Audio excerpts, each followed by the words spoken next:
Hey guys, we are popping in to talk about the new Pat McGrath Labs Divine Bronzer. So I did just pick up one shade, but I still wanted to do a dedicated video to this bronzer because I know, there's a lot of hype around Pat McGrath launches. This is like the first powder bronzer in her collection. So I definitely wanted to get at least one shade and try it on camera. So let's talk a little bit about it first, and then we'll apply it. I did pick this up on Pat McGrath's website, but it is available now on the Sephora website. This whole collection came with more than just the bronzer. It was the Divine Bronzer collection, but it also came with one new shade in the Fetish blush. Or Divine Blush, it's the Divine Rose 3. It also came with a new brush. It also came with a Luxe Quad, the Venusian Sunrise, that retailed for $62. It was just a quad. It also came with an Ultra Lip Pencil, a Nude Venus Matte Trans Lipstick, Nude Venus Gloss. The full collection retailed for $435. These particular bronzers retailed for $39 a piece.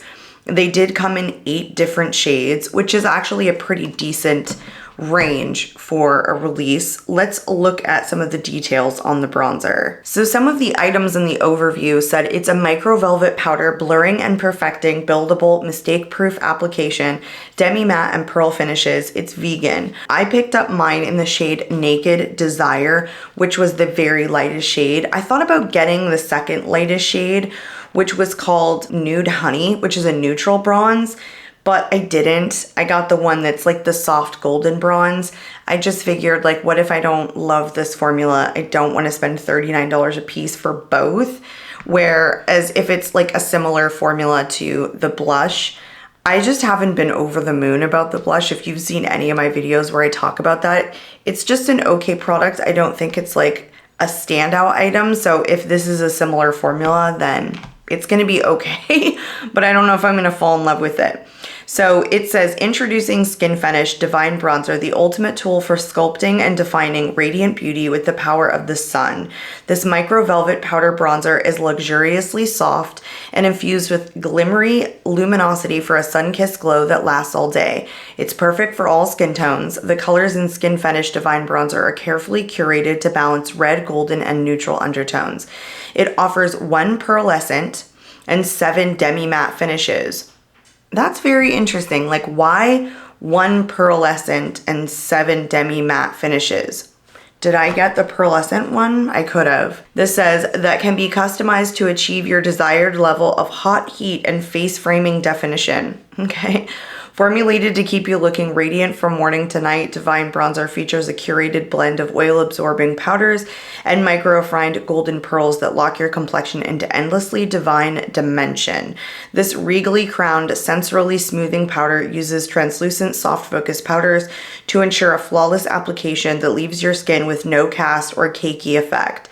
Unlock beautiful bronze skin with this sensuously soft Divine Bronzer and experience the ultimate in sun sculpting technology. I mean, that's a lot for, a little bit of thing here. The $39 price point is definitely high.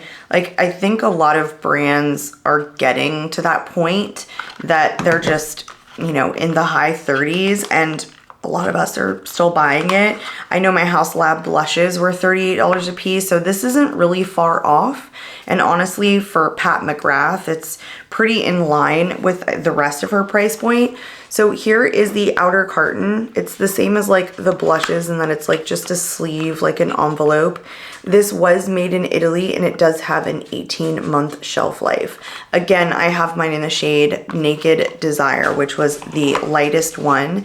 It's the same exact sleek black packaging that the blush comes in. I actually think that the packaging, like the button that you depress to open this, actually is a little bit better. One of my criticisms of the blushes was that it was so hard to like press in or depress that I had a hard time getting them open, but I actually think this one's a little bit easier. So it's definitely an upgrade in packaging, in my opinion. It's a pretty light shade, but it's probably, quite good for neutral undertones. I want to swatch it first before we apply it.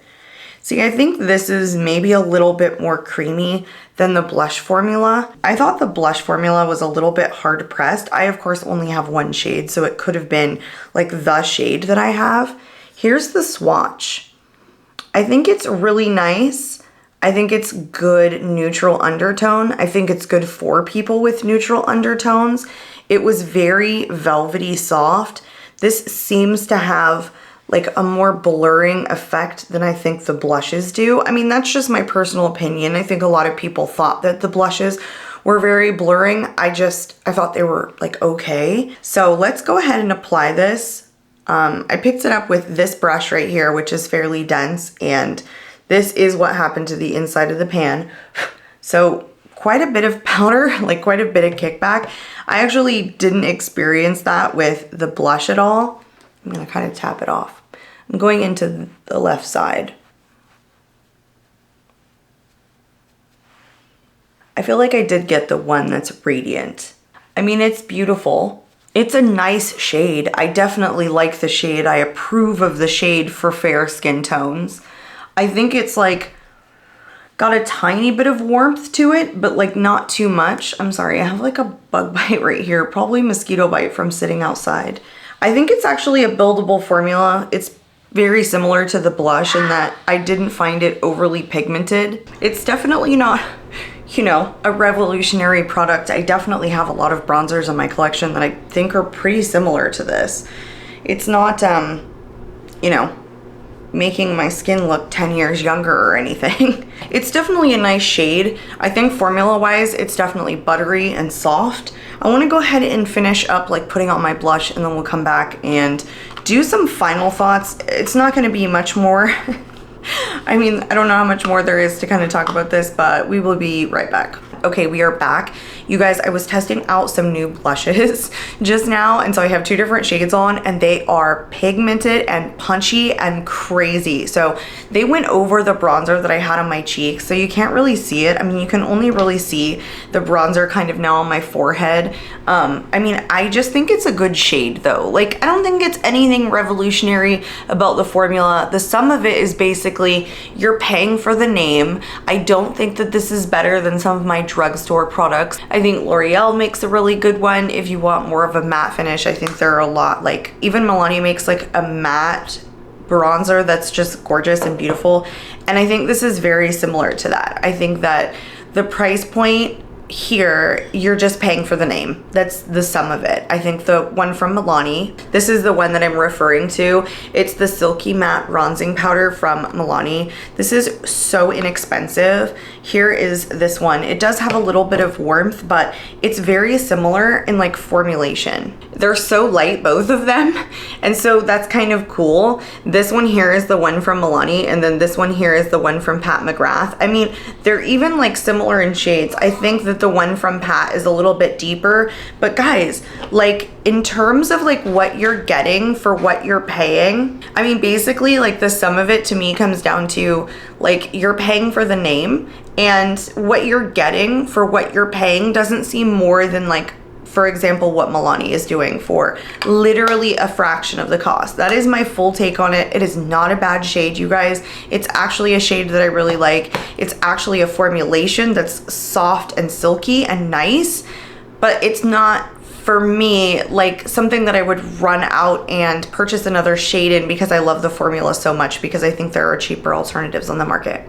And additionally to that, I also feel like this isn't like my favorite formula in my collection either. And so I kind of feel like, you know, even though it's a luxury launch for Pat and we're adding to the bronzer and powder collection in her permanent line, I still feel like, okay, I'm semi like underwhelmed. Again, I said the same thing about the blush. So if you guys don't share in that, I do apologize. There are quite a few Pat McGrath products that I really do enjoy, and I'm not saying that this is bad. I'm just saying that, like, even though I spent $39 and I would probably do it again for another launch to kind of test it out, it is not one that I'm over the moon throwing myself on the floor. Like, I love this. I'm going to recommend this to you hands down.